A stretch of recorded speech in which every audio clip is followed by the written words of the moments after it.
Oh, hi mga V! Ano nga yung sabihin ko? Oh, hi mga V! May bidang kwento na naman po ang hashtag Pink Lover and Business Vlogger Keiko V for today's video. Tapos, oh, hi mga V! Ano kaya ang bidang kwento ng hashtag Pink Lover and Business Vlogger Keiko V for today's video? Yes, ito na nga at sisimula na nga po natin. So, gusto mo bang maging content creator, vlogger, o kaya naman ay may business ka na gusto mo naman lang mag-vlog or gumawa ng video para introduce ang inyong mga products. So, ngayon tutulungan ko kayo. Maraming iba't ibang klase nga po ng videos na pwede natin gawin. Unang-una po, meron dyan yung videos na nilalapatan na lang ng sound at nilalagyan nila ng caption.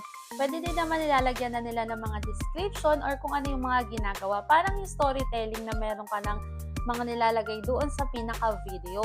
Meron din naman po gumagawa ng impromptu, yung kagaya nito na live siya at magsasalita ka na ng actual doon sa camera. Meron din naman yung voice over. Actually, sa ngayon ang voice over ang pinakamaraming gumagawa. Pero, yun nga lang, paano nga po ba kayo nag-voice over? At ngayon, yun nga po ang i-share ko sa inyo kung paano ako nag-voice over. Yes, at bago nga tayo mapunta kung paano ako nag-voice over, gusto ko lang po din i-share sa inyo na natutunan ko nga po na ang pagiging content creator ay parang science. So, ano nga bang meaning ng science? Sige nga, sabihin nyo nga. So, ito na nga mga V. Ano nga ba yung science? Science is a systematized body of knowledge. O, nabulol pa nga, diba? Ibig sabihin po ay may proseso kung paano natin isosolve yung mga problema.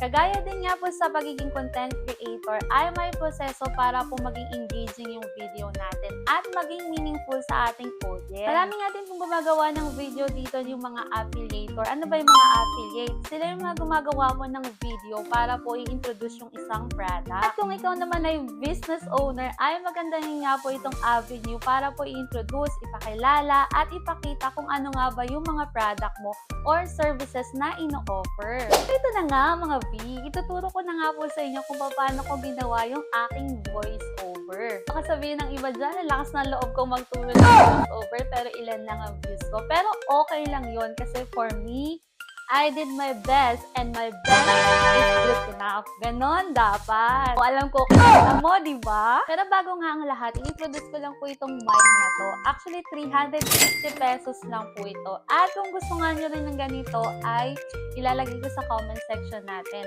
Bale, dalawa po ito, pagkapare siya. At meron na rin siyang 4 na piraso na ganito, yung parang cover nung pinaka-mic niya, dalawa nitong fur at saka dalawa nung parang foam. And then, usually, nilalagay ko po siya dito sa pinaka-gitna. Kasi ayoko nung parang merong mga bumubuga sa voice over. Pagka dito kasi siya nakalagay, saktong-sakto lang yung pinaka-sounds doon sa nagiging outcome sa video. Unang-una, alam ko naman na pareho sa inyo ay kinokollect nyo lahat ng clips na ginawa ninyo na pinagsasama-sama sa isang editing app. Usually, ang ginagamit ko po ay CapCut. Pangalawa, once meron na po kayo nung nakollect nyo na videos or yung mga clips na gusto nyo gawa ng voice over, ay panoorin nyo muna ng buo. Habang pinapanood nga yung video, ay kailangan meron na tayong naisip kung ano yung mga sasabihin natin. Like for example, sa introduction, paano ba natin siya gagawa ng magandang introduction? Pangalawa, sa body niya, kapag merong mga hindi pangkaraniwang words or mga, kunyari sa product, gusto mo siyang i-introduce, kailangan lagyan mo siya ng mga meaning ng product na yon or yung mga term na ginagamit mo para maintindihan ng audience kung ano nga ba yung sinasabi mo. At pangatlo, syempre maganda dyan at ang pinakamahalaga po ay yung iyong last word o yung pinaka-ending kung ano ba yung sasabihin mo, maganda. At i-share ko nga lang din po sa inyo ang unang-unang video ko kung mahahanap ninyo ay yung halo-halo. Panoorin nyo kung paano ko siya na voice over versus dun sa mga sumunod na naging video ko. At sa unang-unang 3 na makakapagsabi sa akin kung ano nga bang pinagkaiba ng unang video ko sa mga susunod na video ko ay may pa-surpresa po tayo. So, summarize nga lang muna natin. Yung una po ay kinolect mo yung video mo. Pangalawa, pinanood yung video ng buo. At pangatlo, habang pinapanood nga yung video ay gumagawa ka na sa isip mo ng introduction, body, and ending. Ito na nga mga V, ito ang pinakamahalaga at pinaka magbubuhay ng voice over mo kasi ito talaga yung ginawa ko nung umpisa pa ay ang gumawa ng script. Yes, gumagawa po ako ng script sa lahat ng voice over video ko. Bakit? Kasi unang-una, mahirap siyang simulan. Mahirap siyang gawa ng pinaka-catchy na introduction. Minsan yung introduction pa lang, kahit na alam mo na yung introduction mo, nakakalimutan mo pa. Pangalawa, pag meron ka pong gustong ilagay na meaning o kaya yung mas magsusupplement pa dun sa video mo, maganda siya kasi magkakaroon ka na ng pagkakataon na magkaroon ng ad-libs. Kung gusto mo magpatawa, kayang-kaya mo yan. Pwede ka nga rin mag-drama or any na gusto mong gawin sa video. Basta may voice over ka. At may pagkakataon din na nabubulol tayo. Aminin natin yan kasi mabubulol tayo. Kaya, meron pagkakataon na makakalimutan mo na ano nga ba yung susunod na sasabihin ko, ano yung sasabihin ko. Pero kapag may script ka, kayang-kaya mo na yung sundan. Kasi nandun na sa script ko eh. So, pwede mo siyang putulin. Kunyari na nagkamali ka ng sinabi, pwede mo putulin. Tapos, saka mo ulit dugtungan kung ano yung sasabihin mo. At madali mo nga sabihin kasi meron kang script na sinusunod.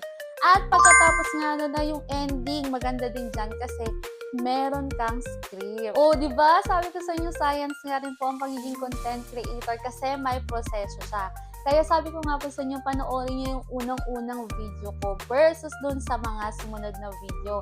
And aside nga po sa script, ang mahalaga nga po ay yung nagvo-voice over sa ganito.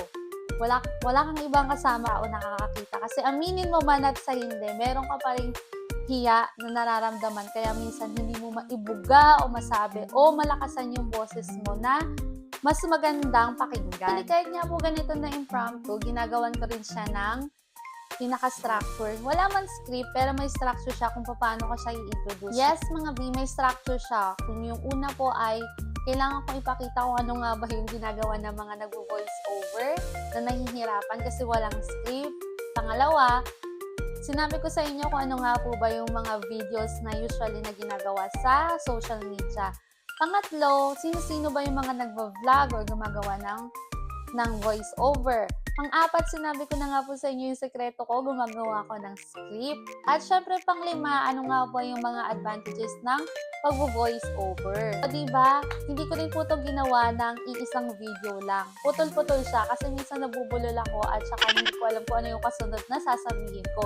Pero dahil nga po may structure tayo, ay nasusundan ko pa rin kung paano ko gustong mangyari doon sa video na pagkakasunod-sunod. So, yun na nga mga V.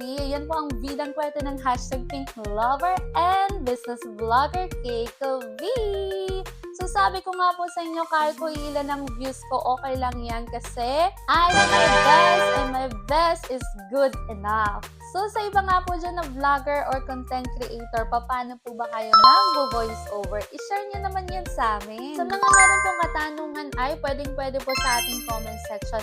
At kung meron po kayong mga suggestion or gusto maging bidang kwento, bidang business kwento, ay i-comment nyo lang po. Pwede nyo rin po akong i-email sa aking email na nakalagay po sa ating bio. Yes, mga V, so hindi ko na nga po pahabain at sana po ay nagustuhan nyo ang aking video at i-follow nyo po kami or subscribe sa lahat po ng aming social media. Arigatou gozaimashita!